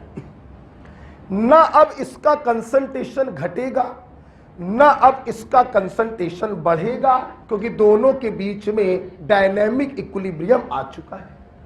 दोनों सुखी जीवन जी रहे थे, ये दोनों सुखी जीवन जी रहे थे बर्तन के अंदर। ना ये घटेगा ना ये बढ़ेगा, कोई प्रॉब्लम नहीं, मोस्ट स्टेबल स्टेट में ये रखे हुए हैं, कोई प्रॉब्लम नहीं, इक्विलिब्रियम आ चुका है। ओके, पोरवाल सर गए, खुलपेची आदमी गए और जाके ऊपर से एक कटोरी भर के सोडियम एसीटेट डाल रहे हैं, बिल्कुल आवाज नहीं। माना कटोरी में इसकी कंसंट्रेशन थी C'। जब मैंने इसी बर्तन में एक स्ट्रॉन्ग इलेक्ट्रोलाइट को डाला, फर्स्ट एक के सॉल्ट हमेशा स्ट्रॉन्ग ही होते हैं यार, 100% टूट जाते हैं। जैसे तुमने इसको बर्तन में डाला, ये 100% अपने आयनों में बच्चों टूट गया और इसका अस्तित्व क्या हो गया? अस्तित्व खत्म। हम यही तो पढ़ाते हैं, ऐसे तो पढ़ाते हैं, अस्तित्व खत्म। पूरा का पूरा अपने आयनों में टूट गया। 1 मोल टूटता तो 1 मोल बनता, C' टूटेगा तो C' मोलर और C' मोलर बनेगा। आप देखते होंगे मैं वीक इलेक्ट्रोलाइट में कभी कट्टम कट्टा नहीं करता हूं, स्ट्रॉन्ग में तुरंत काटता हूं। ठीक, अब सुनना। जैसे तुमने इस स्ट्रॉन्ग इलेक्ट्रोलाइट को, जिसके के पास एक आयन ऐसा है जो वीक इलेक्ट्रोलाइट के आयन से कॉमन है, जैसे ही तुमने इसको उसी बर्तन में डाला, आप देखिए एसीटेट आयन की कंसंट्रेशन जो पहले C' थी, अब वो बढ़कर C' प्लस C' हो गई। बोलो हाँ या ना? हो गई। मतलब बच्चों इस एसीटेट आयन की कंसंट्रेशन एकदम से बढ़ गई। मेरे भाई, वीक इलेक्ट्रोलाइट के टूटने से 1000-2000 आयंस मिलते हैं, स्ट्रॉन्ग इलेक्ट्रोलाइट के टूटने से करोड़ों में आयंस मिलते हैं, और करोड़ों के सामने 1000-2000 की कोई औकात नहीं होती। ओके, तो आप देखिए जो इक्विलिब्रियम 1000-2000 आयनों से स्टेबलाइज था, उसकी कंसंट्रेशन अचानक से करोड़ों में पहुंच गई। एसीटेट आयन एकदम से छलांग मारी, एकदम से बढ़ गया। जैसे ही एकदम से बढ़ा, इक्विलिब्रियम डिस्टर्ब हो गया, भड़बड़ाने लगा। ये क्या कर दिया सर आपने? जब ये इक्विलिब्रियम भड़बड़ाने लगा, इक्विलिब्रियम डिस्टर्ब हो गया, तो ये बच्चों प्रयास करेगा रीस्टेबलाइज होने का। क्या प्रयास करेगा बच्चों? रीस्टेबलाइज ये तभी तो होगा जब करोड़ों से वापस से ये कहां पहुंच जाए? हजारों में पहुंच जाए। मतलब ये अपने आप को रीस्टेबलाइज करने के लिए एसीटेट आयन की कंसंट्रेशन को घटाने का प्रयास करेगा, और घटाने के चक्कर में ये रिएक्शन कहां पर भागेगी? बैकवर्ड डायरेक्शन में भागेगी। बोलो ना, कहां भागेगी? बताओ। बैकवर्ड डायरेक्शन में भागेगी। बैकवर्ड डायरेक्शन में भागने का मतलब है इसका डिसोसिएशन क्या हो गया? यही कहलाता है कॉमन आयन इफेक्ट। एम आई राइट? अब चाहे पूरी क्लास साल में देखना, जो लैंग्वेज मैंने अंग्रेजी में लिखवाई थी, अब मैं उसको दिखा रहा हूं, देखना। Degree of dissociation of a week electrolyte decreases by backward में जाने का मतलब क्या हो गया? अल्फा कम हो रहा है ना। Degree of dissociation of weak electrolyte decreases in presence of a common ion, in presence of a strong electrolyte having one common ion. Clear? जैसे तुमने इस वीक इलेक्ट्रोलाइट के सॉल्यूशन में एक ऐसे स्ट्रॉन्ग इलेक्ट्रोलाइट को डाला जिसके पास एक आयन कॉमन था, तो कॉमन आयन की कंसंट्रेशन एकदम से बच्चों बढ़ गई। इक्विलिब्रियम बेचारा डिस्टर्ब हो गया। अपने आप को रीस्टेबलाइज करने के कारण वो बैकवर्ड में भागेगा, मतलब उसका अल्फा क्या हो गया? कम हो गया। यही कहलाता है कॉमन आयन इफेक्ट। बोलो हाँ या ना? क्लियर हुई? पूरी पिक्चर क्लियर हुई? इसको लिख लीजिए। फिर जो चीज मैंने समझाई है, प्लीज एक बार और देखो, एक बार और देखो, एक बार और देखो। मैंने क्या समझाया? मैंने समझाया स्ट्रॉन्ग इलेक्ट्रोलाइट को डालोगे, कॉमन आयन झेल के मिलेगा, कॉमन आयन की कंसंट्रेशन अचानक से बढ़ जाएगी, इक्विलिब्रियम डिस्टर्ब हो जाएगा, रीस्टेबलाइज करने के लिए बैकवर्ड में भागेगा, मतलब इसका डिसोसिएशन कम हो।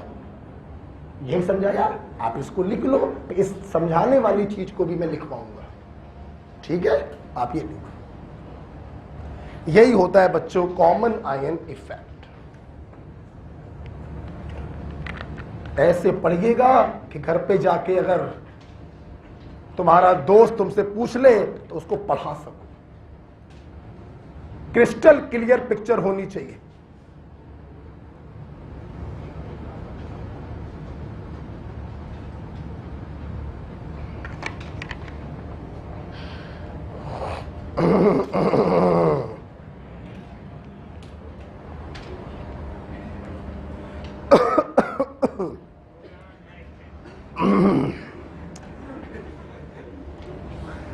अबे गला भर आता है, समझे? पढ़ाए पढ़ाए।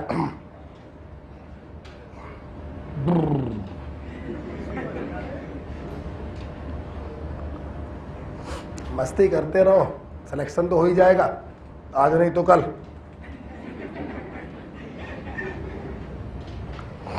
ठीक है मेरे भाई?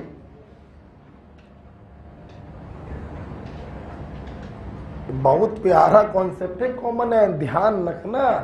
हर जगह लगाऊंगा इसको, पीएच में तो लगाऊंगा, बफर में तो लगाऊंगा, हर जगह लगाऊंगा, सॉल्युबिलिटी प्रोडक्ट में तो लगाऊंगा मैं इसको। ठीक है?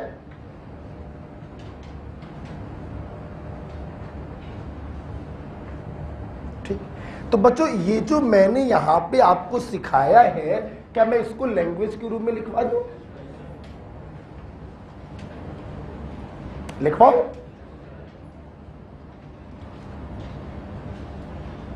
हटा बेटा इसको। तो लैंग्वेज के रूप में मैं इसको लिखवा दे रहा हूं। लिखिए एस, मैं इसी एग्जांपल को ध्यान में रख के लिखवा रहा हूं लैंग्वेज। ठीक है? तो एस स्ट्रॉन्ग इलेक्ट्रोलाइट, तुमने क्या डाला है बोलो? CH3 COO। मैं इसी एग्जाम्पल को ध्यान में रख के लिखवा रहा हूं ताकि भविष्य में कभी रिवाइज करोगे तो बिल्कुल क्लियर हो जाएगा। As strong electrolyte added concentration of common ion, जो इस समय क्या है? Acetate ion. Concentration of common ion abnormally increases, hence equilibrium disturbed। Clear हो रहा है पॉइंट? hence equilibrium क्या हो गया? Disturb. so to re-stabilize equilibrium, reaction shifted in backward direction,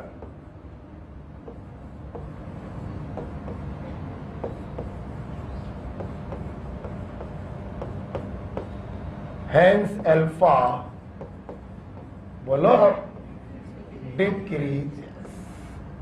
जो कहानी मैंने आपको सुनाई उस कहानी को लैंग्वेज के रूप में मैंने लिखवा दिया।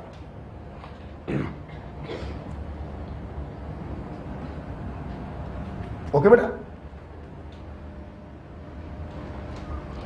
अब जो लोग मुझसे पढ़ रहे हैं ऑफलाइन या ऑनलाइन, सभी लोग इस कहानी को पढ़ें और अपने मन में पिक्चर चलाएं जो ये थी। इस पिक्चर को अपने मन में चलाना है, उस सेंटेंस को पढ़ के चलाओ। बोलो, फील करो। एस पढ़े strong electrolyte added, concentration of common ion एकदम से बढ़ गया, इक्विलिब्रियम रीस्टेबलाइज होने के लिए कहां भागेगा? अब बैकवर्ड में भागने का मतलब है अल्फा क्या हो गया? बोलो बच्चों हाँ या ना? बड़ा क्लियर हो गया? अच्छा बेटा, जब ये कॉमन आयन मैं अपने बच्चों को समझा देता हूं तो यहां पर मैं एक निष्कर्ष लिखवाता हूं। लिखिए, देखिए 10 ड्यू टू कॉमन आयन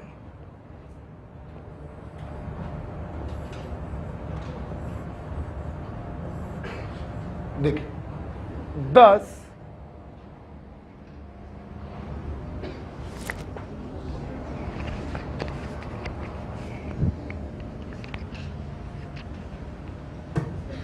उसको बुलाना जरा,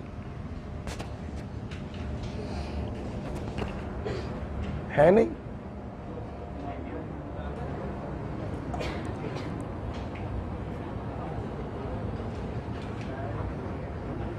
चुपचाप रिवाइज करिए, बिल्कुल हिलना डुलना बंद, पूरा चैप्टर रिवाइज करिए। अरे यार अंकित यार कम से कम रखा तो करो यार, वो खत्म हो गया सेल।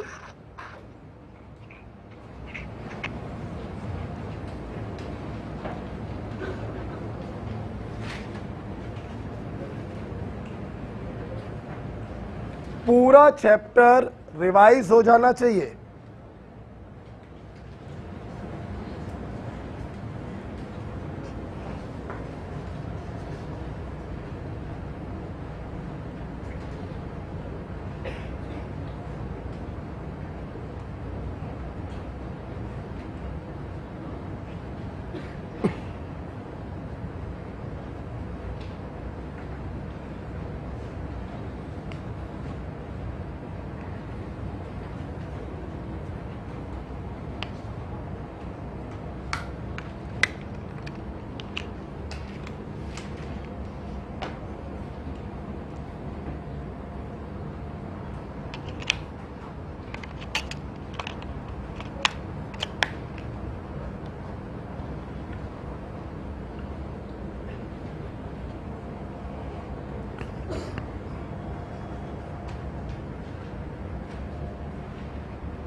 बच्चों पढ़ा, थ्योरी के नाम पर तो कुछ पढ़ाया ही नहीं है, सिर्फ समझा ही तो रहे इतनी देर से, और याद करने के नाम पर आपने सिर्फ 2 पॉइंट याद करे। बच्चों इधर देखिए जरा, हमने जो कॉमन आयन का थीम पढ़ा, तो अगर मैं थीम का रिजल्ट लिखवाऊं तो आप देख रही हैं, due to common ion effect degree of dissociation of weak electrolyte decreases. क्या सबको दिखाई पड़ा? पता बेटा भाई, रिएक्शन बैकवर्ड में जाने लगी थी ना, तो अल्फा की वैल्यू क्या हो गई? इधर देखिए, रिएक्शन बैकवर्ड में जा रही, अल्फा क्या हो गया? कम। फील करिए जरा, फील करिए। बच्चों तुमने जब कॉमन आयन वाला सॉल्ट डाला तो कॉमन आयन का कंसंट्रेशन तो एकदम से बढ़ गया, हजारों से करोड़ों में पहुंच गया, और इसके बढ़ने के कारण इक्विलिब्रियम भागने लगा बैकवर्ड में, मतलब इसका डिसोसिएशन क्या हो गया? कम। अब फील करना जरा, कॉमन आयन के जो बगल वाला आयन है बच्चों, ये आयन तो वीक इलेक्ट्रोलाइट के टूटने से ही प्राप्त हो रहा है, बोलो हाँ या ना? और कॉमन आयन के चक्कर में इसका टूटना क्या हो गया? कम। जब इसका टूटना हो जाएगा कम, तो दूसरे आयनों की कंसंट्रेशन हो जाएगी, हाँ या ना? यस। कॉमन आयन के कारण, भाई कॉमन आयन तो हजारों से करोड़ों में पहुंच गया और इक्विलिब्रियम शिफ्ट हो गया बैकवर्ड में। दूसरा वाला जो आयन है वो तो इसी के टूटने से प्राप्त हो रहा। जब अल्फा की वैल्यू कम हो जाएगी तो इसकी कंसंट्रेशन भी क्या हो जाएगी, कम। कहने का मतलब due to common ion other ion का कंसंट्रेशन बच्चों क्या हो जाता है, कम। क्या हो जाता है बच्चों, बोलो, कम। वीक इलेक्ट्रोलाइट में जो कॉमन आयन है और उसके जो बगल वाला आयन है, तो बगल वाले आयन की कंसंट्रेशन क्या हो जाती है, कम। बोलो हाँ या ना। अच्छा, तीसरा पॉइंट जगह नहीं है, मैं यहां लिख रहा हूं, इक्विलिब्रियम, सॉरी ऐसे लिखो, no effect on equilibrium constants. Common ion के कारण इक्विलिब्रियम कांस्टेंटों पे बच्चों कोई फर्क नहीं पड़ता। इक्विलिब्रियम कांस्टेंट जैसे देखो के ए, के बी, अगली क्लास में पढ़ोगे के डब्ल्यू, और इस चैप्टर की लास्ट में पढ़ोगे के एस पी। इन सब कांस्टेंटों पर कॉमन आयन का कोई प्रभाव नहीं पड़ता, क्योंकि ये सारे कांस्टेंट बच्चों टेम्परेचर डिपेंडेंट होते हैं। इनका कॉमन आयन से कोई फर्क नहीं पड़ता।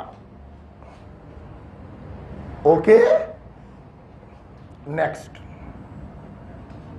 बेटा एक बात बताइए, एक बात बताइए, ये सब थीम आपको यहां पे आ रही है ना, दिमाग तो क्लियर हो रहा है बेटा। अच्छा, ये टेम्परेचर डिपेंडेंट होते हैं, तभी तो इनको कांस्टेंट कहते हैं। तो कॉमन ऑमन आयन का इन पर कोई फर्क है नहीं पड़ता। अच्छा बेटा सुनना, अगर बच्चों हम आपसे पूछें कि जिस बर्तन में कॉमन आयन इफेक्ट चल रहा है, उस बर्तन में कॉमन आयन की कंसंट्रेशन ओवरऑल क्या है, तो तुम यही तो बोलोगे C alpha plus C dash. बोलो हाँ या ना। कहने का मतलब कॉमन आयन की कंसंट्रेशन बराबर यही तो बोलोगे common ion obtained from weak electrolyte plus common ion obtained from strong electrolyte, यही तो बोलो। तो बेटा एक बात बताइए, अगर कॉमन आयन की कंसंट्रेशन बोली जाए तो आप यही तो बताओगे common ion obtained from weak electrolyte, rub करना पड़ेगा, इसको हटा दे, plus common ion obtained from strong electrolyte. बोलो हाँ या ना। जिस बर्तन में कॉमन आयन इफेक्ट देख रहे हैं उसमें अगर कॉमन आयन की कंसंट्रेशन पूछी जाए तो आप यही तो बताओगे। ठीक, अब सुनना, मैंने अभी थोड़ी देर पहले बोला कि वीक इलेक्ट्रोलाइट के टूटने से हजारों में मिलते हैं, लेकिन स्ट्रॉन्ग इलेक्ट्रोलाइट के टूटने से करोड़ों में मिलते हैं। आप बताना, तुम 2-4 करोड़ रुपए में 1000-2000 रुपए जोड़ो तो वैल्यू 2-4 करोड़ ही तो रहेगी। 1000-2000 की कोई वैल्यू है क्या उसके सामने? नहीं। यस बच्चों, वैसे तो कॉमन आयन की total concentration this plus this होना चाहिए, common ion obtained from weak electrolyte plus common ion obtained from strong electrolyte. लेकिन हमेशा ध्यान रखना, वेरी इंपॉर्टेंट पॉइंट, तुम स्ट्रॉन्ग के सामने वीक वाले को क्या कर दोगे? इग्नोर। क्या कर दोगे? इसलिए बच्चों आप इसको हमेशा क्या मारेंगे? इग्नोर। क्लियर? होना चाहिए ये, लेकिन स्ट्रॉन्ग वाले के सामने आप वीक वाले को क्या मारोगे? इग्नोर। क्लियर?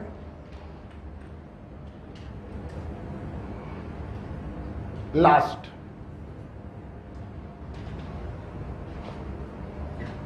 सुन लो, ये पॉइंट मेरा बनाया हुआ पॉइंट बहुत हेल्प करेगा। अगर आयनिक इक्विलिब्रिया के किसी क्वेश्चन में बच्चों कॉमन आयन इफेक्ट तुम्हें दिखाई पड़ जाए, बोलो क्या? तो जितने भी रट्टाफिकेशन वाले फार्मूले होते हैं सारे फार्मूले डिस्ट्रॉय हो जाते हैं। क्या हो जाते हैं? जब कॉमन आयन पिक्चर में आता है तो वो क्वेश्चन सिर्फ और सिर्फ कॉन्सेप्ट से सॉल्व होता है, कोई फार्मूला काम नहीं करेगा।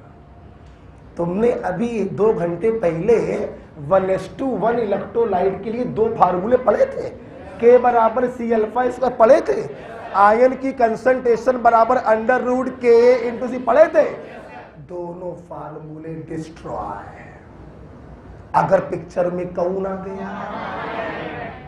क्लियर? लिखिए, सारे रेक्टाफिकेशन वाले फार्मूले, ऐसे लिखिए, सारे रेक्टाफिकेशन वाले फार्मूले डिस्ट्रॉय हो जाते हैं। सारे रेक्टाफिकेशन वाले फार्मूले डिस्ट्रॉय हो जाते हैं। क्वेश्चन हमेशा कॉन्सेप्ट से सॉल्व होता है। क्वेश्चन हमेशा कॉन्सेप्ट से सॉल्व होता है। Is it clear? ओके,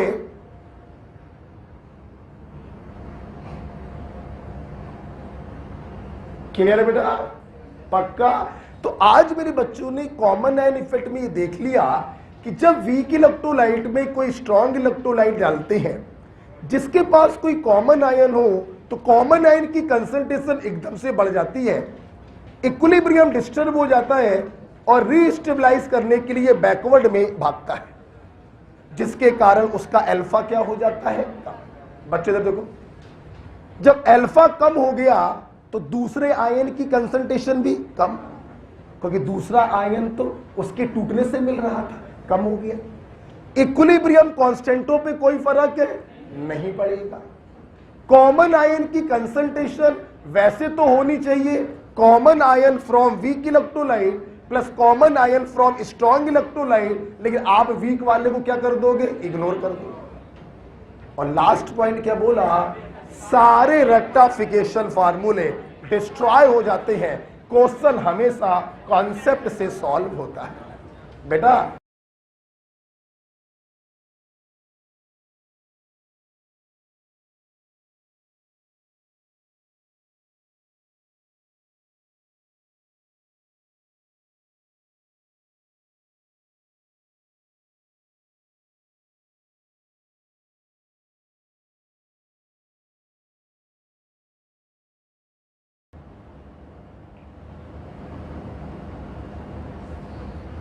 तो इस प्रकार से कॉमन आयन क्या हो गया? खत्म। इस कॉमन आयन पर हम 2 क्वेश्चन कराते हैं जो इस लास्ट वाले पॉइंट को बड़े अच्छे से आपको क्लियर करेंगे।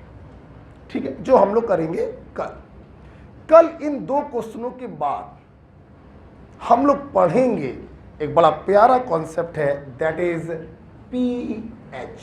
क्या पढ़ेंगे? क्लियर है? चलो जाओ,